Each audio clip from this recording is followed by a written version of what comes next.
সাইফুল উমর, আমের বিন আমির, জামালের বাবা। আপনি কি জানেন না আপনি কার সামনে দাঁড়িয়ে আছেন আর কি চাইতে এসেছেন? চিন্তা করে দেখুন, আমার কাছে তো দেওয়ার মতো কিছুই নেই। আমি চাইতে না, আমি দিতে এসেছি। তোমার দোকানে আমি আমাদের বংশের জীবন কিনতে এসেছি। এক মায়ের সন্তান আর স্ত্রীর স্বামীকে কিনতে এসেছি আমি। মূল্যের থেকে অনেক মূল্যবান এই হিরে। এ আমাদের খানদানের অনেক মূল্যবান হিরে, নিয়ে নাও। আর আমাদের খানদানি হিরে আমাকে ফিরিয়ে দাও। তাই নাকি? মতি নিয়ে জামালকে ফিরিয়ে দেব? আমার স্বপ্নের ঘর অন্ধকার করে আপনার মহলে আলো ছড়িয়ে দেব? আমি পাথরের মতি নিয়ে হীরের থেকেও দামি মানুষ জামালকে দিয়ে দেব? আমি কোনো দাস বিক্রেতা নই। কিন্তু তুমি অবশ্যই বেঈমান। খামোশ আমের বিন আমির, এত বয়স হয়েছে আর জানো না যৌবন কখনো মা বাবার সম্পদ হয় না। এটা সুন্দরের দাস হয়। যাও, চলে যাও এখান থেকে, নয়তো তোমাকে আমি ধাক্কা মেরে এখান থেকে বের করে দেব। বেয়াদব, ধোঁকাবাজ, শয়তান মেয়ে কোথাকার! আমি আমার ছেলেকে এখান থেকে নিয়েই যাব। জামাল, বাবা জামাল! কে? বাবা জামাল! কে আমাকে ডাকছে? কে? জামাল, আমি তোমার আব্বু।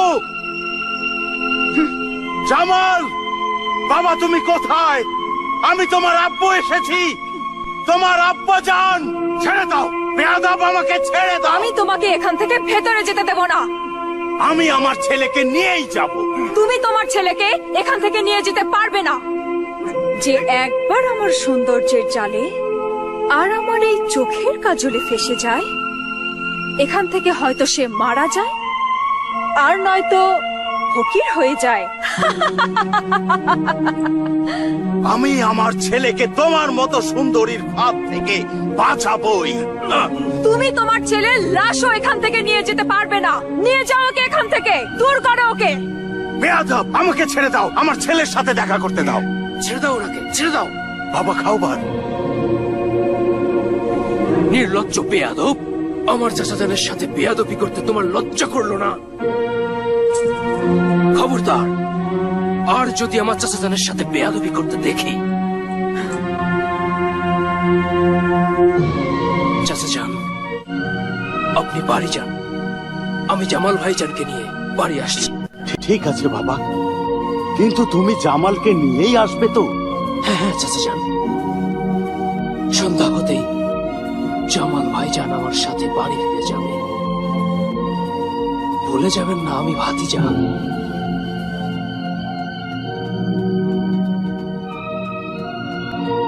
আসুন চাচাজান।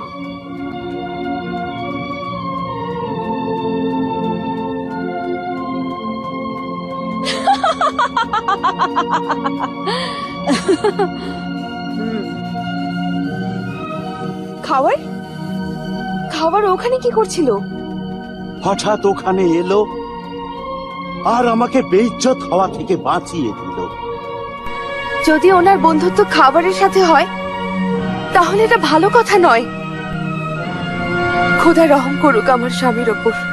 এটাকে খোদার মেহেরবানি মনে করো যে উনি সন্তানের হৃদয়ে মায়ের মমতা রাখেননি, নয়তো মায়ের ভালোবাসায় আমার ছেলে কত ছটফট করত। ঠিক বলেছ, একদম ঠিক বলেছ।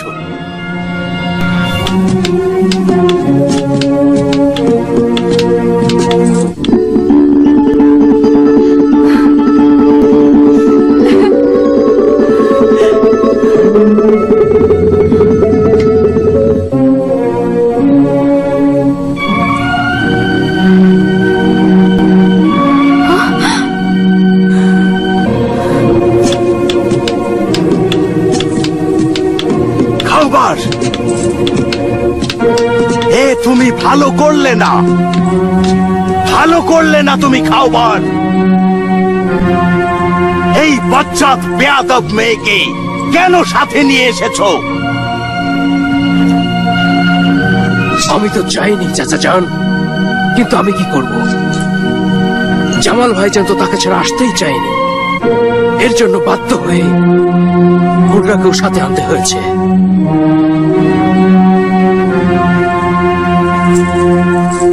কিন্তু এই অসভ্যটা এই ঘরে ঢুকতে পারবে না। পারবে না? কেন পারবে না? আমি জানতে চাইছি কেন পারবে না?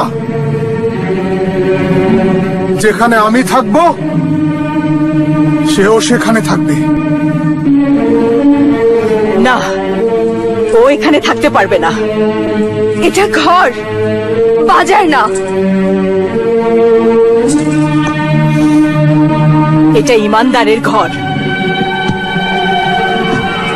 আর এই ইমানদারের ঘর নেকি আর সুন্দরের মতোই পবিত্র। আর কোন পবিত্র স্থানে পায়ের জুতো আনা তাও পাপ। ওই পবিত্র জায়গার অসম্মান। আমাকে পায়ের জুতো বলেছ? শুনেছো তুমি? আমাকে পায়ের জুতো বলেছে। যেমন পাপ তেমনই জুতো। আমার গাধা ছেলে জামালের মাথার মুকুট হয়ে গেছে। শুনেছো প্রিয়তম? এই বুড়ো মিশরের বাজারের সবচেয়ে বেশি সুন্দরী হুররাকে অপমান করছে। বেইজ্জতি তো তুমি এখানে এসে আমাদের করছো, আমাদের ঘরে পা দিয়ে। আব্বাজান, আপনি যদি আমার হুররাকে আর একবারও অপমান করেন, একবারও, তো আমি কিন্তু আপনার পরোয়া করব না। হ্যাঁ, কি করবে তুমি? কি করবে? বাবার গায়ে হাত তুলবে তুমি? বাবার গায়ে হাত তুলবে? বাবার উপরেই নয়, মায়ের উপরেও। বাবার গায়ে হাত উঠাবে? হ্যাঁ, তুমি মা বাবার গায়ে হাত উঠাবে? হ্যাঁ, প্রয়োজনে আমাকে তাই করতে হবে। হুররা আর তার বন্ধুদের অসম্মান আমি কখনোই মেনে নেব না, কখনোই মেনে নেব না। আর তুমি এসব লোকেদের জন্য মা বাবার অসম্মানও মেনে নিতে পারছো? এই নতুন নতুন মানুষ, কয়দিনের পরিচয়ের মানুষ তোমার এত আপন হয়ে গেল যে আমাদের অপমান করতেও দ্বিধা করছো না তুমি। এসো হুররার সাথে। বন্ধুরা, দাসীরা, তোমরা সবাই এসো, সবাই এসো। এখন থেকে তোমরা সবাই এখানেই থাকবে। এখানেই আমাদের জলসা হবে, আর এখানেই নাচ গান হবে। খবরদার, খবরদার, ওখানেই থেমে যাও। এই ঘর আমার, এই ঘরের মালিক আমি। আমি তোমাদের সবাইকে বের করে দেব। এই ভুল ধারণায় থাকবেন না চাচা যান। আপনার দোকান, আপনার এ বাড়ি, আপনার সব ব্যবসা আপনার ছেলে জামালের নামে রেখেছেন, সেই এইসবের মালিক হয়েছে। আর এখন আমি এই সব কিছু আপনার ছেলের কাছ থেকে কিনে নিয়েছি। কিনে নিয়েছো? হ্যাঁ, এখন আমি এই বাড়ির মালিক। এসবের উপর আপনার কোনো দাবি নেই। কিভাবে দাবি নেই? হ্যাঁ, কিভাবে দাবি নেই? এটা আমার স্বামীর বাড়ি, রক্ত ঘাম আর পরিশ্রম দিয়ে বানানো বাড়ি। ও রক্ত পানি হয়ে গেছে চাচি যান, যখন আপনি আপনার সবকিছু আপনার ছেলের নামে লিখে দিয়েছেন, তখনই দাবি চলে গেছে। আর এখন আপনাদেরও এখান থেকে যেতে হবে। এখান থেকে চলে যেতে হবে। এখান থেকে চলে যেতে হবে? ও যা কিছু বলেছে একদমই ঠিক বলেছে আম্মাজান। তুমি ধোঁকা দিয়েছো আমাদের। নিজের পুরো বাবা মায়ের সাথে ধোঁকাবাজি করেছো তুমি।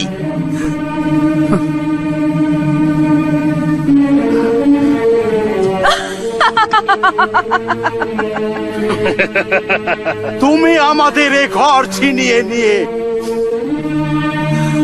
নিজের ঘর জাহান্নাম বানিয়ে নিয়েছো বাবা। নিজের ঘর জাহান্নাম বানিয়ে নিয়েছো। আল্লাহ তোমাকে কখনো ক্ষমা করবে না। আল্লাহ তোমাকে কখনো ক্ষমা করবে না। আল্লাহ, ইয়া আল্লাহ, ইয়া আল্লাহ, ইয়া আল্লাহ, ইয়া আল্লাহ বেগম। কি হয়েছে আম্মি জান? কি হয়েছে আব্বা জানের? কি হয়েছে? ইয়া আল্লাহ, কি হয়ে ইয়া গেল? আল্লাহ, হয়েছে না বলো। ইয়া চল আল্লাহ, কবিরাজকে ডাকো। আল্লাহ, ইয়া আল্লাহ,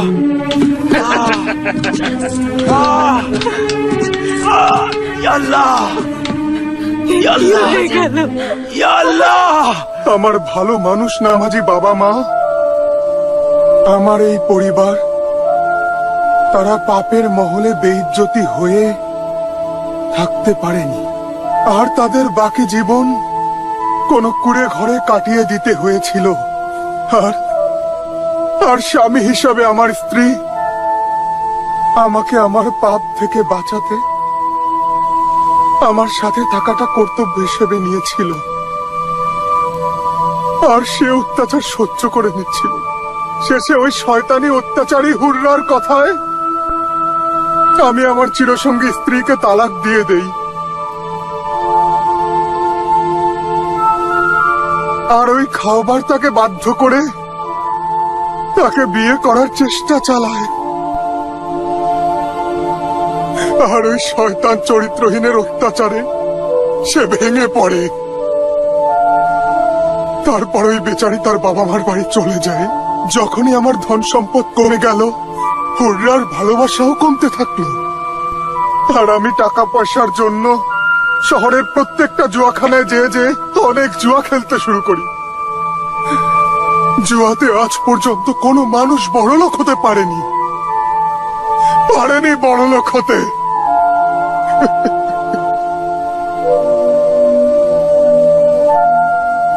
এ কথা তখন বুঝিনি। আজ আমি বুঝতে পারছি, এই জুয়ার টাকায় আজ পর্যন্ত কেউ কোনো বাড়ি, দোকান বা কারখানা কিছুই বানাতে পারেনি। অর্থের লোভ, অর্থের সুন্দর স্বপ্ন মানুষকে অন্ধ করে দেয়। আমি নিষ্ঠুর, স্বার্থপর আর একটা অর্থলোভী অমানুষ হয়ে গিয়েছিলাম।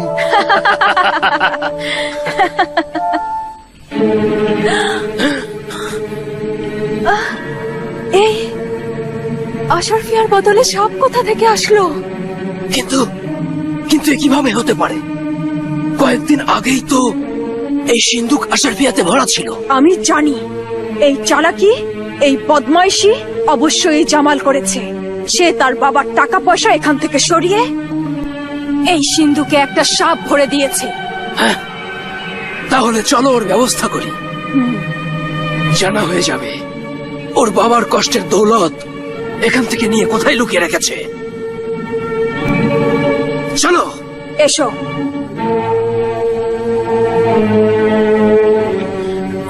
জামাল, কোথায় ওই আশারফিয়া যা আমরা সিন্ধুকে লুকিয়ে রেখেছিলাম? কোথায়?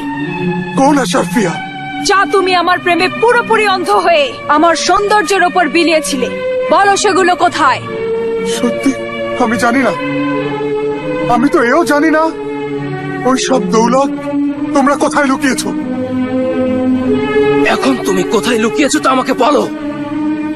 জামাল, তুমি ওই আশারফিয়া সিন্ধুক থেকে বের করে সেই জায়গায় সাপ রেখে দিয়েছো। কোথায় বলো?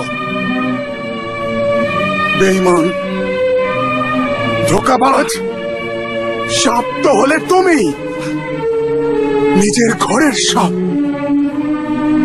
তুমি বন্ধু হয়ে বুকে ছবল দিলে। এই যে নকল পুতুল,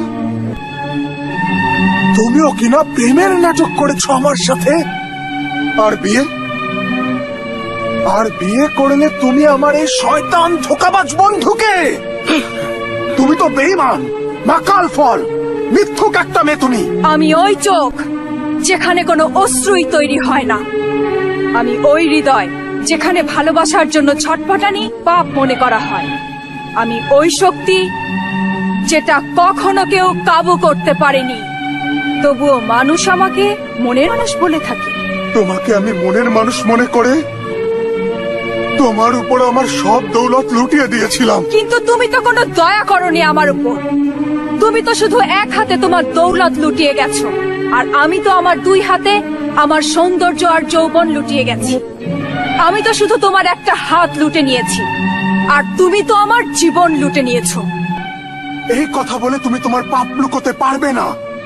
তুমি পাপিষ্ঠা, তুমি খুনি, তুমি এই মানব সমাজের শত্রু। শত্রু? আর আমি? আমাকে কিভাবে শত্রু বলতে পারো? শত্রু তো হলে তুমি। বলো, ওই মা যার আঁচলের ছায় তুমি নামাজ পড়ে অনেক সুখী হয়ে ওঠো, মায়ের ওই পবিত্র আঁচল চোখের জলে ভিজিয়েছে কে? আমি নাকি তুমি? ওই বাবা যে তোমাকে নিজের বুড়ো বয়সে আশ্রয় ভেবেছে, ওই বাবাকে ঘর ছাড়া কে করেছে? আমি নাকি তুমি? ফেরেশতার মতো পবিত্র মনের স্ত্রীকে তালাক দিয়ে ঘরের বাইরে কে বার করেছে? আমি নাকি তুমি? বলো। হাহ। মনে রেখো জামাল, শাস্তি সবাই পাবে, কেউ খুব জলদি আর কেউ বা দেরিতে, কিন্তু সাজা পাবে অবশ্যই। তোমারও শাস্তি হবে। তুমি এটা জলদি বলো, ওই আশরাফিয়া তুমি কোথায় লুকিয়ে রেখেছো? বলো। আমি তো বলছি আমি জানি না ওই আশরাফিয়া কোথায় কোথায় কোথায়। এখন তো তোমাকে বলতেই হবে, তোমাকে আজ বলতেই হবে যে আশরাফিয়া কোথায় লুকিয়েছো। গোলাম কাদির, নাদির, এখানে এসো, জলদি এসো, নিয়ে যাও ওকে। নিয়ে গিয়ে মারো। তাহলেই ও বলবে যে কোথায় রেখেছে সেই আশরাফিয়া। নিয়ে যাও ওকে এখান থেকে, আর অনেক মারো। মারো মারো ওকে, আরো মারো। মারো।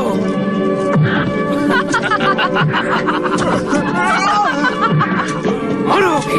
মারো নাদির, নাদির, মারো। তাহলেই বলবে কোথায় রেখেছে আশরাফিয়া।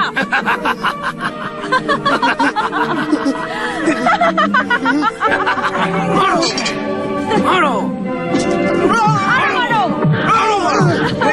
মারো।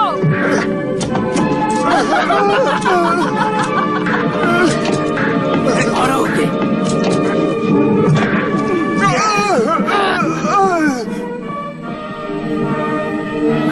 শাহ,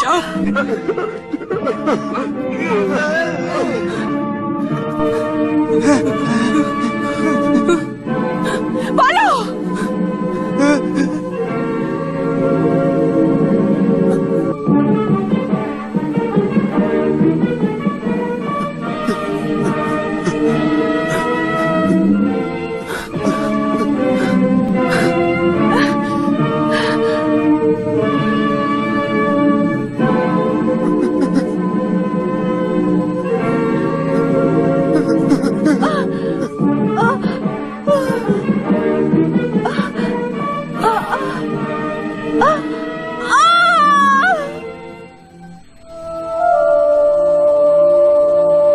মহলে বেঁচে যাওয়া যে দৌলত ছিল,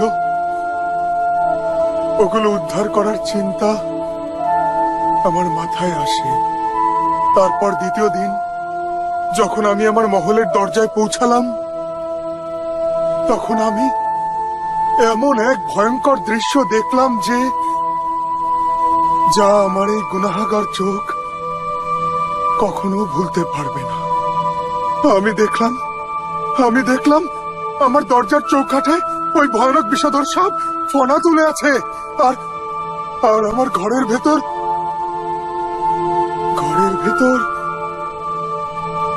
ওই সাপ আমাকে দেখতেই তার ছোবল দিতে রেগে ফুসফুস করে আমার দিক তেড়ে এলো, আর আমি ওখান থেকে এক দৌড়ে পালিয়ে যাই।